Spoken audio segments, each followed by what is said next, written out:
ಹೇ, ನಿಮಗೇನಾದ್ರೂ online ದಿಂದ earning ಮಾಡಬೇಕಾ ಮತ್ತು ನಿಮ್ಮದೇ ಆದಂತಹ ಒಂದು ಆನ್ಲೈನ್ ಬಿಸ್ನೆಸ್ ಅನ್ನ ಯಾವ ರೀತಿ ಸ್ಟಾರ್ಟ್ ಮಾಡೋದು ಅನ್ನೋದು ಈ ವಿಡಿಯೋದಾಗ ಸಂಪೂರ್ಣವಾದ ಮಾಹಿತಿಯನ್ನ ನೋಡೋಣ ಬರ್ರಿ. ಎಷ್ಟಂತ ನೀವು ನಿಮ್ಮ ಅಮೌಂಟ್ ಅನ್ನ ಬ್ಯಾಂಕ್ ಅಕೌಂಟ್ ದಾಗ ಸೇವ್ ಮಾಡಿ ಇಟ್ಕೋತೀರಾ, ಒಂದಲ್ಲ ಒಂದಿನ ಅದ ಖರ್ಚು ಆಗುದ.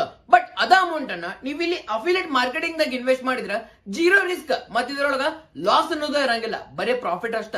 ಹಂಗಂತೇಳಿ ನೀವು ಇದ್ರೊಳಗ ಅಫಿಲಿಯೇಟ್ ಮಾರ್ಕೆಟಿಂಗ್ ದಾಗ ಇನ್ವೆಸ್ಟ್ ಮಾಡಿದ್ರಿ ಅದ ಡಬಲ್ ಆಗತ್ತೆ ಅನ್ಕೊಳಕ್ ಹೋಗ್ಬೇಡ್ರಿ. ಇಲ್ಲಿ ನೀವು ವರ್ಕ್ ಮಾಡ್ಬೇಕ. ಏನಪ್ಪಾ ಇದು ಅಫಿಲಿಯೇಟ್ ಮಾರ್ಕೆಟಿಂಗ್, ಹೆಂಗ್ ಇದರಿಂದ ಜನ ಲಕ್ಷ ಲಕ್ಷ ದುಡಿಯತಾರ ಅನ್ನೋದು ನೋಡೋಣ ಬರ್ರಿ. ಇನ್ನೊಂದ ಈ ವಿಡಿಯೋ ನೋಡೋರಿಗೆ ಒಂದ ಸ್ಪೆಷಲ್ ಲಿಮಿಟೆಡ್ ಆಫರ್ ಐತಿ. ಅದ್ ಏನಂದ್ರ ವಿಡಿಯೋ ಸ್ಕಿಪ್ ಮಾಡ್ಲಾರ್ದ ನೋಡ್ರಿ, ನಿಮ್ಗ ಗೊತ್ತಾಗುತ್ತೆ. ಅಫಿಲಿಯೇಟ್ ಮಾರ್ಕೆಟಿಂಗ್ ಅಂದ್ರ ಆನ್ಲೈನ್ ದಾಗ ಒಂದ್ ಪ್ರಾಡಕ್ಟ್ ಇರುತ್ತೆ. ನಿಮ್ ಕೆಲಸ ಏನು, ಈ ಆನ್ಲೈನ್ ದಾಗಿರೋ ಪ್ರಾಡಕ್ಟ್ ಅನ್ನ ನಿಮ್ ಲಿಂಕ್ ಥ್ರೂ ಸೆಲ್ ಮಾಡ್ಬೇಕ. ಹೆಂಗಂದ್ರ ಇನ್ಸ್ಟಾಗ್ರಾಮ್, ವಾಟ್ಸ್ಆಪ್, ಫೇಸ್ಬುಕ್ ಇವನ್ನೆಲ್ಲ ಯೂಸ್ ಮಾಡ್ಕೊಂಡ ಈ ಪ್ರಾಡಕ್ಟ್ ಅನ್ನ ಸೇಲ್ ಮಾಡಿದ್ರ ಈ ಪ್ರಾಡಕ್ಟ್ ಓನರ್ ನಿಮಗ ಕಮಿಷನ್ ಅನ್ನ ಕೊಡ್ತಾನ. ಫಾರ್ ಎಕ್ಸಾಂಪಲ್, ಈಗ ಇದೊಂದ್ ಪೆನ್ ಐತಿ, ಒಬ್ಬ ಅಂಗಡಿ ಇದನ್ನ ಏನ್ ಮಾಡತ್ತನ, ನಾನು ಒಬ್ಬ ಕಸ್ಟಮರ್ ಗೆ ಸೆಲ್ ಮಾಡತ್ತನ. ಮಾರಿದ್ರೆ ನನಗೆ ಎಷ್ಟು ಸಿಗುತ್ತ, 2 ರಿಂದ 3 ರೂಪಾಯಿ ಲಾಭ ಆಗುತ್ತ. ಲಾಭ ಅಂದ್ರ ಕಮಿಷನ್. ಇದ ಪ್ರೊಸೆಸ್ ಅನ್ನ ನಾವು ಆನ್ಲೈನ್ ದಾಗ ಮಾರತ್ತೀವ. ಇದಕ್ ನೋಡ್ರಿ, ನನಗ ಅಂಗಡಿ ಅವಶ್ಯಕತೆ ಇಲ್ಲ, ಅಂದ್ರೆ 4 ರಿಂದ 5 ಲಕ್ಷ ರೂಪಾಯಿ ಹಾಕು ಅವಶ್ಯಕತೆ ಇಲ್ಲ. ಜಸ್ಟ್ ಒಂದ ಸ್ಮಾರ್ಟ್ ಫೋನ್ ಅನ್ನ ಯೂಸ್ ಮಾಡ್ಕೊಂಡ ಫೇಸ್ಬುಕ್, ವಾಟ್ಸ್ಆಪ್, ಇನ್ಸ್ಟಾಗ್ರಾಮ್ ಥ್ರೂನ ನಾನ್ ಈ ಪ್ರಾಡಕ್ಟ್ ಅನ್ನ ಸೆಲ್ ಮಾಡತ್ತನು. ಇಷ್ಟ ಅಫಿಲಿಯೇಟ್ ಮಾರ್ಕೆಟಿಂಗ್ ಅಂದ್ರ. ಅಫಿಲಿಯೇಟ್ ಮಾರ್ಕೆಟಿಂಗ್ ಯಾಕೆ ಮಾಡ್ಬೇಕು? ಒಂದನೇದ ವರ್ಕ್ ಫ್ರಮ್ ಹೋಮ್, ಅಂದ್ರೆ ನಾವು ಮನ್ಯಾಗ ಕುಂತನ ಕೆಲಸವನ್ನ ಮಾಡಬಹುದು. ಎರಡನೇದ ಫ್ಲೆಕ್ಸಿಬಿಲಿಟಿ ಆಫ್ ಟೈಮ್, ಅಂದ್ರೆ ನಮಗ ಯಾವಾಗ ಟೈಮ್ ಸಿಗತ್ಲಾ ಈ ಕೆಲಸವನ್ನ ನಾವು ಮಾಡಬಹುದು. ಬೆಳಗ್ಗೆ, ಸಂಜಿಕ, ರಾತ್ರಿ ನಿಮಗೆ ಯಾವಾಗ ಟೈಮ್ ಸಿಗತ್ಲಾ ಅವಾಗ ಮಾಡ್ರಿ. 1 ತಾಸು ಕೆಲಸ ಮಾಡಿದ್ರೆ ಕಮ್ಮಿ ಹಣ ದುಡಿತೀರಿ, 2-3 ತಾಸು ಕೆಲಸ ಮಾಡಿದ್ರೆ ಸ್ವಲ್ಪ ಹೆಚ್ಚಿಗೆ ಹಣ ದುಡಿತೀರಿ. ಮೂರನೇದು ನೋ ಪ್ರಾಡಕ್ಟ್. ಇಲ್ಲಿ ಒಂದು ಪ್ರಾಡಕ್ಟ್ ಅನ್ನ ಮ್ಯಾನುಫ್ಯಾಕ್ಚರ್ ಮಾಡೋ ಅವಶ್ಯಕತೆ ಇಲ್ಲ. ಆಲ್ರೆಡಿ ಆ ಪ್ರಾಡಕ್ಟ್ ಅನ್ನ ಮ್ಯಾನುಫ್ಯಾಕ್ಚರ್ ಮಾಡಿ ಆನ್ಲೈನ್ ದಾಗ ಇಟ್ಟಾರ. ನಿಮ್ ಕೆಲಸ ಏನ, ಆ ಪ್ರಾಡಕ್ಟ್ ಅನ್ನ ಆನ್ಲೈನ್ ದಾಗ ಸೇಲ್ ಮಾಡೋದು. 4ನೇದ ಲೋ ಇನ್ವೆಸ್ಟ್ಮೆಂಟ್. ನೋಡ್ರಿ, ಇದ್ರೊಳಗ 1 ಲಕ್ಷ 2 ಲಕ್ಷ ಇನ್ವೆಸ್ಟ್ ಮಾಡೋದಿರಂಗಿಲ್ಲ. ಜಸ್ಟ್ 1000 ರೂಪಾಯಿದಾಗ ನಿಮ್ಮ ಅಫಿಲಿಯೇಟ್ ಮಾರ್ಕೆಟಿಂಗ್ ಬಿಸ್ನೆಸ್ ಅನ್ನ ನೀವು ಸ್ಟಾರ್ಟ್ ಮಾಡಬಹುದು. ಅಫಿಲಿಯೇಟ್ ಮಾರ್ಕೆಟಿಂಗ್ ಅಂದ್ರೆ ಏನನ್ನೋದು ನಿಮಗ ಗೊತ್ತಾಯ್ತಾ? ಇನ್ನ ಅಫಿಲಿಯೇಟ್ ಮಾರ್ಕೆಟಿಂಗ್ ಹೆಂಗ್ ಸ್ಟಾರ್ಟ್ ಮಾಡೋದು ನೋಡ್ರಿ. ಇದನ್ನ ಸ್ಕೂಲ್ ದಾಗ, ಕಾಲೇಜ್ ದಾಗ ಎಲ್ಲ ಕಲಿಸ್ಕೊಡಂಗಿಲ್ಲ. ಯೂಟ್ಯೂಬ್ ದಾಗ ಹೇಳ್ತಾರ, ಬಟ್ 1000 ವಿಡಿಯೋ ಸಿಗ್ತಾವ. ಅದ್ರೊಳಗೆ ನಿಮಗ ಯಾವ ವಿಡಿಯೋ ನೋಡ್ಬೇಕು ಅನ್ನೋದು ಗೊತ್ತಾಗಂಗಿಲ್ಲ. ಅಫಿಲಿಯೇಟ್ ಮಾರ್ಕೆಟಿಂಗ್ ಕಲಿಯಾಕ ನಿಮ್ಗೊಂದ ಪ್ಲಾಟ್ಫಾರ್ಮ್ ಬೇಕಾ? ನಾನ್ ಅಫಿಲಿಯೇಟ್ ಮಾರ್ಕೆಟಿಂಗ್ ಚಾಲೂ ಮಾಡಿದ ಪ್ಲಾಟ್ಫಾರ್ಮ್ ಅಂದ್ರ ಲೀಡ್ಸ್ ಆರ್ ಕೊಡೋ ಒಂದ ಕಂಪನಿ. ಸೊ ನೋಡ್ರಿ, ಈ ಕಂಪನಿ 100% ಟ್ರಸ್ಟೆಡ್ ಕಂಪನಿ ಆಗೈತಿ, ISO ಸರ್ಟಿಫೈಡ್ ಕಂಪನಿ. ಮತ್ತ 2 ವರ್ಷ ಆಯ್ತು ಸಕ್ಸಸ್ಫುಲಿ ರನ್ ಆಗಕತ್ತ. ನಾನ್ ಅಫಿಲಿಯೇಟ್ ಮಾರ್ಕೆಟಿಂಗ್ ಜರ್ನಿ ಸ್ಟಾರ್ಟ್ ಮಾಡ್ಬೇಕಂದ್ರ ಯಾವ್ದಾರ ಒಂದು ಕೋರ್ಸ್ ಅನ್ನ ಪರ್ಚೇಸ್ ಮಾಡ್ಬೇಕಾಗತ್ತ. ನೀವು ಕೇಳ್ಬೋದು, ಬ್ರೋ ಕೋರ್ಸ್ ಯಾಕೆ ಪರ್ಚೇಸ್ ಮಾಡಬಹುದು, ಹಂಗ ಸ್ಟಾರ್ಟ್ ಮಾಡಿದ್ರೆ ನಡೆಯಂಗಿಲ್ಲ. ಕಲಿಬೇಕಲ್ಲಪ್ಪ, ಫಸ್ಟ್ ಕಲಿಲಾರ್ದ ಸ್ಟಾರ್ಟ್ ಹೆಂಗ್ ಮಾಡ್ತೀರಿ ನೀವು? ಈಗಿನ ಜಗತ್ನಾಗ ಒಂದ್ ಚಾ ಕುಡಿಬೇಕಂದ್ರು 10 ರೂಪಾಯಿ ಕೊಡ್ಬೇಕಾಗತ್ತ. ಅಂತದ್ರೊಳಗ ಅಫಿಲಿಯೇಟ್ ಮಾರ್ಕೆಟಿಂಗ್ ಕಲಿತ ಅದ್ರೊಳಗ ಹೆಂಗ್ ಅರ್ನಿಂಗ್ ಸ್ಟಾರ್ಟ್ ಮಾಡೋದು ಅನ್ನೋದು ನಿಮಗ ಫ್ರೀ ಆಗಿ ಯಾರು ಕಲಿಸ್ಕೊಡಂಗಿಲ್ಲ. ಇನ್ನು ಈ 3 ಕೋರ್ಸ್ ಒಳಗ ಏನೇನ್ ಕಲಿಸ್ತಾರಂತ ನೋಡೋಣ ಬರ್ರಿ. ಲೈಟ್ ಒಳಗ ಟೋಟಲಿ ನಿಮ್ಗ 6 ಸ್ಕಿಲ್ಸ್ ಗಳನ್ನ ಕಲಿಸ್ಕೊಡ್ತಾರ. ಬೇಕಾದ್ರೆ ನೀವು ಪಾಸ್ ಮಾಡ್ಕೊಂಡು ನೋಡ್ಕೋಬಹುದು ಯಾವ್ಯಾವ ಸ್ಕಿಲ್ ಅಂತ.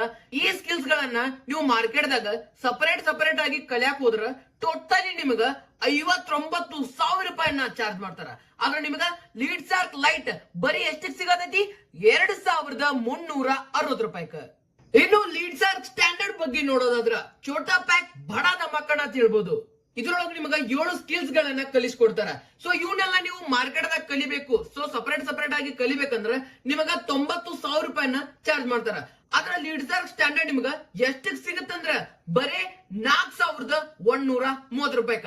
ಇನ್ನೊಂದ ಲೀಡ್ಸ್ ಆರ್ ಸ್ಟ್ಯಾಂಡರ್ಡ್ ತಗೊಂಡ್ರ ನಿಮಗ ಲೀಡ್ಸ್ ಆರ್ ಲೈಟ್ 2,360 ರೂಪಾಯಿ ಕೋರ್ಸ್ ಫ್ರೀ ಆಗಿ ಸಿಗುತ್ತ. ಇನ್ನು ಲೀಡ್ಸ್ ಆರ್ ಪ್ರೋ ಬಗ್ಗೆ ನೋಡಬಹುದಾದ್ರ ಇದ್ರೊಳಗ ನಿಮ್ಗ 10 ಸ್ಕಿಲ್ಸ್ ಗಳನ್ನ ಕಲಿಸ್ಕೊಡ್ತಾರ. ಈ 10 ಸ್ಕಿಲ್ಸ್ ಕಲ್ಸಾಕ ಮಾರ್ಕೆಟ್ ದಾಗ ನಿಮ್ಗ 2 ಲಕ್ಷ ರೂಪಾಯಿನ ಚಾರ್ಜ್ ಮಾಡ್ತಾರ. ಆದ್ರೆ ನಿಮಗಿಲ್ಲಿ ಲೀಡ್ಸ್ ಆರ್ ಪ್ರೋ ಬರೇ 10,000 ರೂಪಾಯಿ ಸಿಗತೈತಿ. 10,000 ರೂಪಾಯಿ ಜೊತೆ ನಿಮಗ ಲೀಡ್ಸ್ ಆರ್ ಲೈಟ್ ಮತ್ತ ಲೀಡ್ಸ್ ಆರ್ ಸ್ಟ್ಯಾಂಡರ್ಡ್ ಫ್ರೀ ಮಜ್ಜಾ ಮಾಡ್ರಿ ಫ್ರೀ ಆಗಿ ಕೊಟ್ಬಿಟ್ಟಾರ. ಸೊ ಅದಕ್ಕ ನೀವು ಇಲ್ಲಿ ಮೇಲೆ ಬರುವಂತಹ 3 ಕೋರ್ಸ್ ಒಳಗ ಒಂದ್ ಯಾವ್ದಾದ್ರು ಕೋರ್ಸ್ ಅನ್ನ ಪರ್ಚೇಸ್ ಮಾಡಿ ನಿಮ್ಮ ಅಫಿಲಿಯೇಟ್ ಮಾರ್ಕೆಟ್ ಜರ್ನಿಯನ್ನ ಸ್ಟಾರ್ಟ್ ಮಾಡಬಹುದು. ಈ 3 ಕೋರ್ಸ್ ಒಳಗ ಡಿಫರೆಂಟ್ ಕಮಿಷನ್ ಮತ್ತೆ ಡಿಫರೆಂಟ್ ನಾಲೆಜ್ ಇರುತ್ತೆ. ಈಗ ಕಮಿಷನ್ ಸ್ಟ್ರಕ್ಚರ್ ಬಗ್ಗೆ ನೋಡೋಣ ಬರ್ರಿ. ನಿಮ್ ಕಡೆ ಏನಾದ್ರು ಲೈಟ್ ಅಂದ್ರೆ 2,360 ರೂಪಾಯಿ ಕೋರ್ಸ್ ಇತ್ತು, ನಿಮ್ ಕ್ಲೈಂಟ್ ಗೆ ನೀವು 2,360 ರೂಪಾಯಿ ಕೋರ್ಸ್ ಮಾರಿದ್ರ ನಿಮಗ 1,600 ರೂಪಾಯಿ ಕಮಿಷನ್ ಸಿಗುತ್ತೆ ಪರ್ ಸೇಲ್. ಇನ್ ಕೇಸ್ ನೀವೇನಾದ್ರೂ ಲೈಟ್ ಅನ್ನ ಇಟ್ಕೊಂಡು ಸ್ಟ್ಯಾಂಡರ್ಡ್ ಅನ್ನ ಸೇಲ್ ಮಾಡಿದ್ರ ಅಂದ್ರೆ 4,130 ರೂಪಾಯಿ ಕೋರ್ಸ್ ಅನ್ನ ನಿಮ್ಮ ಕ್ಲೈಂಟ್ ಸೆಲ್ ಮಾಡಿದ್ರ ನಿಮಗೆ 2,200 ರೂಪಾಯಿ ಕಮಿಷನ್ ಸಿಗುತ್ತೆ ಪರ್ ಸೇಲ್. ಇನ್ನ ಲೈಟ್ ಅನ್ನ ಇಟ್ಕೊಂಡು ಪ್ರೋ ಅಂದ್ರ 10,000 ರೂಪಾಯಿ ಕೋರ್ಸ್ ಅನ್ನ ನಿಮ್ ಕ್ಲೈಂಟ್ ಸೇಲ್ ಮಾಡಿದ್ರ ನಿಮಗ 2,800 ರೂಪಾಯಿ ಕಮಿಷನ್ ಬರುತ್ತೆ ಪರ್ ಸೇಲ್. ಇದು ಸ್ಟ್ಯಾಂಡರ್ಡ್ ಕೋರ್ಸ್ ಕಮಿಷನ್ ಸ್ಟ್ರಕ್ಚರ್. ನನ್ ಪರ್ಸನಲ್ ಫೇವರೇಟ್ ಇದೆ, ಯಾಕಂದ್ರ ಬಹಳ ಜನ ಇದನ್ನ ಕೋರ್ಸ್ ಅನ್ನ ಪರ್ಚೇಸ್ ಮಾಡಿ ಅವರ ಅಫಿಲಿಯೇಟ್ ಮಾರ್ಕೆಟಿಂಗ್ ಜರ್ನಿಯನ್ನ ಇದರಿಂದ ಸ್ಟಾರ್ಟ್ ಮಾಡ್ತಾರ. ನೀವೇನಾದ್ರೂ ಸ್ಟ್ಯಾಂಡರ್ಡ್ ಕೋರ್ಸ್ ಅನ್ನ ಇಟ್ಕೊಂಡು ಲೈಟ್ ಅನ್ನ ಸೇಲ್ ಮಾಡಿದ್ರೆ ನಿಮ್ಗ 1,600 ಬದ್ಲಿ 1,700 ರೂಪಾಯಿ ಕಮಿಷನ್ ಬರುತ್ತೆ ಪರ್ ಸೇಲ್. ಅಂದ್ರ ಲೈಟ್ ಗಿಂತ ಇಲ್ಲಿ 100 ರೂಪಾಯಿ ಹೆಚ್ಚಿಗೆ ಸಿಗುತ್ತೆ ನಿಮಗ. ಪ್ಲಸ್ ಏನಂದ್ರ ನಿಮ್ ಕಡೆ ಏನಾದ್ರೂ ಸ್ಟ್ಯಾಂಡರ್ಡ್ ಇದ್ದು ನಿಮ್ಮ ಕ್ಲೈಂಟ್ಗೂ ನೀವು ಸ್ಟ್ಯಾಂಡರ್ಡ್ ಸೇಲ್ ಮಾಡಿದ್ರ ನಿಮಗ 2,800 ರೂಪಾಯಿ ಕಮಿಷನ್ ಬರುತ್ತೆ ಪರ್ ಸೇಲ್. ಲೈಟ್ ದಾಗ ನಿಮಗ ಬರೀ 2,200 ರೂಪಾಯಿ ಸಿಗ್ತಿತ್ತು, ಆದ್ರೆ ಇಲ್ಲೇ 2,800 ರೂಪಾಯಿ ಸಿಗತೈತಿ. ಪ್ಲಸ್ ನೀವೇನಾದ್ರೂ ಸ್ಟ್ಯಾಂಡರ್ಡ್ ಅನ್ನ ಇಟ್ಕೊಂಡು ಮುಂದಿನ 10,000 ರೂಪಾಯಿ ಕೋರ್ಸ್ ಅನ್ನ ಸೇಲ್ ಮಾಡಿದ್ರ ನಿಮಗ ಡೈರೆಕ್ಟ್ 4,000 ರೂಪಾಯಿ ಕಮಿಷನ್ ಬರುತ್ತೆ ಪರ್ ಸೇಲ್. ಅದ್ರ ಲೈಟ್ ದಾಗ ನಿಮಗ ಬರೀ 2,800 ರೂಪಾಯಿ ಬರ್ತಿತ್ತು. ಇನ್ನು ಪ್ರೋ ಕೋರ್ಸ್ ಕಮಿಷನ್ ಸ್ಟ್ರಕ್ಚರ್ ಬಗ್ಗೆ ನೋಡೋಣ. ಈ ಕೋರ್ಸ್ ಅನ್ನ ಯಾರು ಪರ್ಚೇಸ್ ಮಾಡ್ತಾರಂದ್ರ ಯಾರು ಫುಲ್ ಟೈಮ್ ಮಾಡ್ಬೇಕಂತ ಬಂದಿರ್ತಾರ, ಯಾರು ನನ್ನಂತವ್ರು ಇದ್ರೊಳಗ ರೊಕ್ಕ ಅರ್ನಿಂಗ್ ಮಾಡಬೇಕಂತ ಬಂದಿರ್ತಾರಲ್ಲ ಅಂತವ್ರು ಈ ಕೋರ್ಸ್ ಅನ್ನ ತಗೊಂಡು ಅವರ ಅಫಿಲಿಯೇಟ್ ಜರ್ನಿಯನ್ನ ಚಾಲು ಮಾಡ್ತಾರ. ನೀವೆಲ್ಲ ನೋಡಿರ್ಬೋದು 1 ಲಕ್ಷ 15 ಲಕ್ಷ 20 ಲಕ್ಷ ಏನ್ ಅರ್ನ್ ಮಾಡ್ಯಾರಲ್ಲ ಅವ್ರ ಕಡೆ ಎಲ್ಲ ಪ್ರೋ ಪ್ಯಾಕೇಜ್ ಐತಿ. ಇವನ್ ನನ್ ಕಡೆನು ಪ್ರೋನ ಐತಿ. ಇನ್ನ ಇದ್ರದ ಕಮಿಷನ್ ಸ್ಟ್ರಕ್ಚರ್ ನೋಡಬಹುದಾದ್ರ ನಿಮ್ ಕಡೆ ಏನಾದ್ರೂ ಪ್ರೋ ಇದ್ದು ನೀವೇನಾದ್ರೂ ಲೈಟ್ ಸೇಲ್ ಮಾಡಿದ್ರ ನಿಮಗ 1,700 ರೂಪಾಯಿ ಕಮಿಷನ್ ಬರುತ್ತೆ ಪರ್ ಸೇಲ್. ಇನ್ನು ನೀವೇನಾದ್ರೂ ಪ್ರೋ ಇಟ್ಕೊಂಡು ಸ್ಟ್ಯಾಂಡರ್ಡ್ ಅನ್ನ ಸೇಲ್ ಮಾಡಿದ್ರ ನಿಮಗ ಡೈರೆಕ್ಟ್ 3,000 ರೂಪಾಯಿ ಕಮಿಷನ್ ಬರುತ್ತೆ ಪರ್ ಸೇಲ್. ಅಲ್ಲಿ ನಿಮಗ ಸ್ಟ್ಯಾಂಡರ್ಡ್ ದಾಗ 2,800 ರೂಪಾಯಿ ಕಮಿಷನ್ ಬರ್ತಿತ್ತು, ಇಲ್ಲಿ ನಿಮಗ 200 ರೂಪಾಯಿ ಜಾಸ್ತಿ ಸಿಗುತ್ತೆ. ಇದೇನ್ ಕಮಿಷನ್ ಐತ್ಲಾ ಇದು ಬಹಳ ಇಷ್ಟ. ಅದ್ ಏನಂದ್ರ ನೀವೇನಾದ್ರೂ ಪ್ರೋ ಕೋರ್ಸ್ ಅನ್ನ ಇಟ್ಕೊಂಡು ಪ್ರೋನ ಸೇಲ್ ಮಾಡಿದ್ರ ನಿಮಗ ಫ್ಲಾಟ್ 7,300 ರೂಪಾಯಿ ಕಮಿಷನ್ ಪರ್ ಸೇಲ್. ಅದರ ಸ್ಟ್ಯಾಂಡರ್ಡ್ ಒಳಗ ನಿಮಗ ಬರೇ 4,000 ರೂಪಾಯಿ ಸಿಗ್ತಿತ್ತ, ಇಲ್ಲೇ 7,300 ರೂಪಾಯಿ ಸಿಗತೈತಿ. ಅದಕ್ಕ ಪ್ರೋ ಯಾವಾಗಿದ್ರು ಪ್ರೋ ಮಂದಿನ ತಗೋತಾರ. ಕಮಿಷನ್ ಸ್ಟ್ರಕ್ಚರ್ ಏನು ನೋಡಿದೀವು, ಅದ್ರ ಯಾವ ಕೋರ್ಸ್ ಪರ್ಚೇಸ್ ಮಾಡ್ಬೇಕು?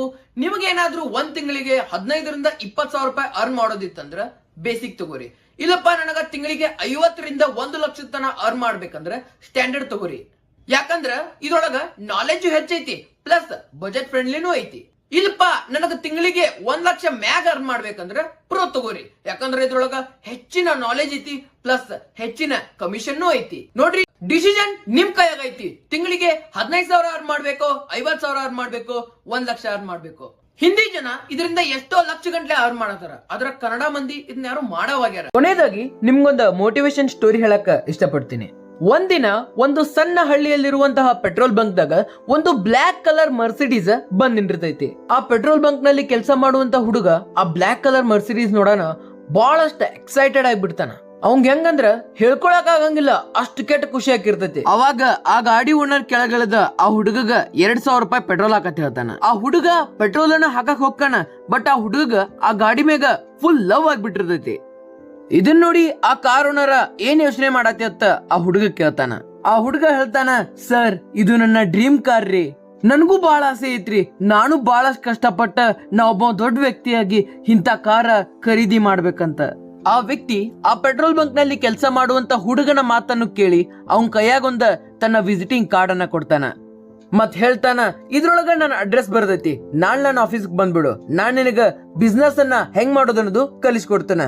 ಬಹುಶಃ ನೀನೇನ್ರ ಹಾರ್ಡ್ ವರ್ಕ್ ಮಾಡಿದ್ರ 1-2 ವರ್ಷದಾಗ ಇಂತ ಕಾರ ತಗೋಬಹುದು. ಆ ವ್ಯಕ್ತಿ ವಿಸಿಟಿಂಗ್ ಕಾರ್ಡ್ ಅನ್ನ ಕೊಟ್ಟ ಅಲ್ಲಿಂದ ಹೊರಟ್ ಬಿಡ್ತಾನ. ಆ ಹುಡುಗ ಆ ವಿಸಿಟಿಂಗ್ ಕಾರ್ಡ್ ಅನ್ನ ನೋಡ್ಕೊತ ನಿಂತಿರ್ತಾನ. ಹಂಗ ಒಂದ್ ತಲೆಯಾಗ ಏನೇನೋ ಯೋಜನೆಗಳು ಹುಟ್ಟಾಕ ಪ್ರಾರಂಭ ಆಗ್ತಾವ. ಆ ಹುಡುಗ ಯೋಚನೆ ಮಾಡ್ತಾನ, ಈ ವ್ಯಕ್ತಿ ನನ್ ಕಡೆಯಿಂದ ಏನ್ ಕೆಲಸ ಮಾಡಿಸ್ಕೋಬಹುದು, ನನಗೆ ಇವ್ ಎಂತ ಕೆಲಸ ಕೊಡ್ತಾನ, ಇವ್ ನನಗೇನ್ರ ಮಾಡಿದ್ರ ಬ್ಯಾಡ್ ಬಿಡೋ ಮಾರ, ಮೊದ್ಲ ಧಾರಾವಾಹಿಯಾಗೆಲ್ಲ ಇಂಥ ಸ್ಟೋರಿನ ತೋರ್ಸತ್ತಾರು, ನನಗೆ ಯಾಕೋ ಹೋಗುದು ಬ್ಯಾಡ್ ಅನಸ್ತೈತಿ. ಅದಕ್ಕ ಅವ ಆ ವಿಸಿಟಿಂಗ್ ಕಾರ್ಡ್ ಅನ್ನ ಡಸ್ಟ್ಬಿನ್ ಒಳಗ ಒಗದ್ ಬಿಡ್ತಾನ.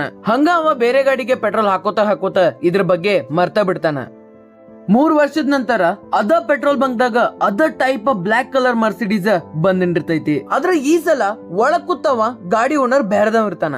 ಓನರ್ ತಳಗಿಳಿದ ಆ ಹುಡುಗಗ 2,000 ರೂಪಾಯಿ ಪೆಟ್ರೋಲ್ ಹಾಕತ್ ಹೇಳ್ತಾನ. ಈಗೇನ್ ಪೆಟ್ರೋಲ್ ಹಾಕ್ತಿರ್ತಾನಲ್ಲ, ಈಗ ಅವ ಆ ಗಾಡಿ ಬಗ್ಗೆನೇ ಯೋಚನೆ ಮಾಡ್ತಿರ್ತಾನ. ಅದ್ರ ಆ ಗಾಡಿ ಓನರ್ ಹೇಳ್ತಾನ, ನಿನಗ್ ನೆನಪೈತಿ 3 ವರ್ಷದಿಂದ ಇದ ಟೈಪ್ ಕಾರ ಇಲ್ಲಿ ಬಂದ ಪೆಟ್ರೋಲ್ ಹಾಕ್ಸ್ಕೊಳಕ್ ನಿಂತಿತ್ತು. ಹಾ ನಂಗ್ ನೆನಪೈತ್ರಿ, ನಿಮ್ಗೆ ಹೆಂಗ್ ಗೊತ್ತ್ರಿ? ಅವ ಹೇಳ್ತಾನ, ನಿನಗ್ ನೆನಪಿರ್ಬೋದು ಆ ವ್ಯಕ್ತಿ ನಿಂಗೊಂದ ವಿಸಿಟಿಂಗ್ ಕಾರ್ಡ್ ನು ಕೊಟ್ಟಿದ್ದ. ಹಾ ನಂಗ್ ನೆನಪೈತ್ರಿ, ಆದ್ರ ನಾ ಕಾರ್ಡನ್ನ ಡಸ್ಟ್ಬಿನ್ ದಾಗ ಹೋಗ್ದಿದ್ದೀನ್ರಿ. ಆ ವ್ಯಕ್ತಿ ಹೇಳ್ತಾನ, ನಾ ಮೊದಲಿ ಪೆಟ್ರೋಲ್ ಬಂಕ್ ದಾಗ ಕಸ ಹೊಡಿತಿದ್ನಿ, ನಾನ್ ಡಸ್ಟ್ಬಿನ್ ಇಂದ ಆ ಕಾರ್ಡನ್ನ ಹೊರಗ್ ತೆಗದ್ನಿ. ಮತ್ತ ನೀ ಏನ್ ಯೋಚನೆ ಮಾಡಿದೆ ಅಂತ ನನಗ್ ಗೊತ್ತಿಲ್ಲ, ಆದ್ರ ನನಗಂತರೂ ಅನಸ್ತಿ ಈ ಆಪರ್ಚುನಿಟಿಯನ್ನ ನಾ ಏನ್ರ ಮಿಸ್ ಮಾಡ್ಕೊಂಡ್ರ ಹೊಳ್ಳೆಪಸ್ ನಾ ಯಾವತ್ತು ದೊಡ್ಡ ವ್ಯಕ್ತಿ ಆಗಕ್ಕಾಗಂಗಿಲ್ಲ. ನಾನು ಆ ನಂಬರ್ಗೆ ಕಾಲ್ ಮಾಡಿದ್ನಿ. ನಾನು ಆ ಸಜ್ಜನರಿಗೆ ಹೋಗಿ ಭೇಟಾದ್ನಿ, ಯಾರು ನಿನಗೆ ವಿಸಿಟಿಂಗ್ ಕಾರ್ಡ್ ಅನ್ನ ಕೊಟ್ಟಿದ್ರು. ಮತ್ತ ಅವ್ರು ನನಗ ಬಿಸಿನೆಸ್ ಅನ್ನ ಯಾವ ರೀತಿ ಮಾಡೋದನ್ನೋದು ಕಲಿಸ್ಕೊಟ್ರು. ಮತ್ತ 3 ವರ್ಷದ ನಂತರ ನಾನೀ ಗಾಡಿ ಮಾಲಕ್ ಆಗಿನಿ. ಆದ್ರ ನೀನು 3 ವರ್ಷದಿಂದ ಆಪರ್ಚುನಿಟಿ ಮ್ಯಾಗ ಅನುಮಾನ ಪಡ್ಲಾರ್ದ ಒಂದ್ಸಲನಾದ್ರೂ ಆ ಮಾಲಕರನ್ನ ಭೇಟಿ ಆಗ್ಬೋದಾಗಿತ್ತ. ಆದ್ರ ನೀ ಹಂಗ್ ಮಾಡ್ಲಿಲ್ಲ, ಅದಕ್ಕ ನೀ ಇಲ್ಲದಿ. ಈ ಕಥೆಯಿಂದ ನಿಮ್ಗೊಂದ ನೀತಿ ಪಾಠ ಅರ್ಥ ಆಗತ್ತ. ಅದೇನಂದ್ರ, ಜೀವನದಲ್ಲಿ ನಿಮ್ಗೆ ಯಾರಾದ್ರೂ ಒಂದು ಅವಕಾಶವನ್ನು ಕೊಡತಿದ್ರಂದ್ರ ಫಸ್ಟ್ ಬಹಳಷ್ಟು ವಿಚಾರ ಮಾಡ್ರಿ. ಯಾಕಂದ್ರ ಹೇಳಕ್ ಬರಂಗಿಲ್ಲ, ಆ ಅವಕಾಶ ನಿಮ್ಮ ಜೀವನನ ಚೇಂಜ್ ಮಾಡಬಹುದು. ಬಹಳಷ್ಟು ಜನರಿಗೆ ಆಪರ್ಚುನಿಟಿ ಅಂದ್ರ ಅವಕಾಶ ಸಿಕ್ ಕೂಡ್ಲೆ ಫಸ್ಟ್ ಅವ್ರು ಯೋಚನೆ ಮಾಡ್ತಾರ, ನನ್ ಕೈಯಾಗ ಆಗತ್ತೋ ಇಲ್ಲೋ, ನನ್ ಕೈಯಾಗ ನೀಗ್ತೈತೋ ಇಲ್ಲೋ, ನನ್ ಕೈಯಾಗ ಆಗ್ತೈತೋ ಇಲ್ಲೋ ಅನ್ನೋ ಈ ಮಾತೇನೈತ್ಲ ಎಷ್ಟೋ ಜನರ ಕನಸನ್ನ ಮಣ್ಣಾಗ ಹೋಗುದ್ ಬಿಡತ್ತ. ಇನ್ ಮುಂದೆ ನಿಮ್ಗೆ ಯಾರಾದ್ರೂ ಬಿಸ್ನೆಸ್ ಐಡಿಯಾ ಹೇಳತ್ತಿದ್ರ, ಬಿಸ್ನೆಸ್ ಆಪರ್ಚುನಿಟಿ ಅವಕಾಶ ಕೊಡತ್ತಿದ್ರ ಒಂದ್ಸಲ ಖಾಲಿ ತಲೆಯಲ್ಲಿ ವಿಚಾರ ಮಾಡ್ರಿ. ಯಾಕಂದ್ರ ಹೇಳಕ್ ಬರಂಗಿಲ್ಲ, ಆ ಒಂದು ಯೋಚನೆ ನಿಮ್ಮ ಜೀವನನ ಚೇಂಜ್ ಮಾಡಬಹುದು. ಯಾವ ಕೋರ್ಸ್ ಪರ್ಚೇಸ್ ಮಾಡ್ತೀರಿ ನೋಡ್ರಿ, ನಿಮಗ್ ಬಿಟ್ಟಿದ್ದ. ನಿಮಗೇನಾದ್ರೂ ಕೋರ್ಸ್ ಪರ್ಚೇಸ್ ಮಾಡ್ಬೇಕು ಅನ್ಸಿತ್ತಂದ್ರ ಕೆಳಗಡೆ ಲಿಂಕ್ ಹಾಕಿನಿ, ಇಲ್ಲ ಮ್ಯಾಗ್ ಬರೋ ನಂಬರ್ ನನಗ ಕಾಂಟ್ಯಾಕ್ಟ್ ಮಾಡಿದ್ರ ನಾನ್ ನಿಮ್ಗ ಮುಂದಿನ ಇನ್ಫಾರ್ಮೇಶನ್ ಅನ್ನ ಕೊಡ್ತೀನ. Okay, let's learn together.